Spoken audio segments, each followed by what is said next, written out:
Amma Azərbaycanın tarixinin ən böyük derbisi Azərbaycan Kəpəz olub, gəlin etiraf. O heç. Hə. Azərbaycan Kəpəz. Bəli. Neftçi Kəpəz, Azərbaycan Kəpəz. Neftçi Neftçi Kəpəz, Kəpəz. Turan Kəpəzin özü.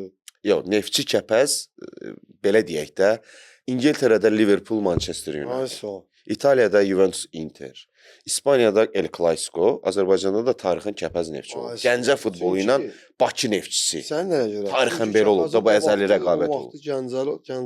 Gəncənin özü də futbol şəhəri olduğu üçün o qədər Gəncəli futbolçular, Azərbaycan milli səviyyəsində olan futbolçular Kəpəzin o vaxtında, yəni 90-larda sastavları elə güclü olub ki, Hüseynov, Vidadi Rızayev, Mahmud Qurbanov, Xaliq Mərdanov, Nizami Ocaqverdiyev, Mingəçevirdən olan Ramiz Məmmədov oynayıb, Mehman Baxşiyev oynayıb, ondan sonra Faiq Cabbarovun özü oynayıb orada.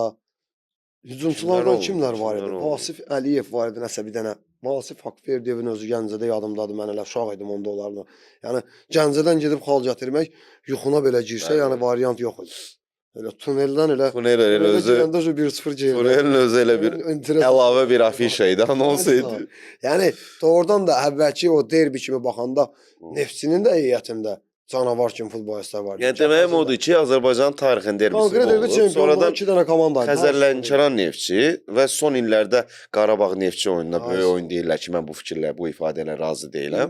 Amma indi də Sabah Neftçi arasında. O qədər söz-söhbətlər gedir, o qədər oyundan qabaq, oyundan sonraki o intriqa məsələləri var deyə, ona görə bizim gözümüzdə artıq o Sabah Neftçi oyunu elə bir sən dediyin o varianta gəlir çıxır.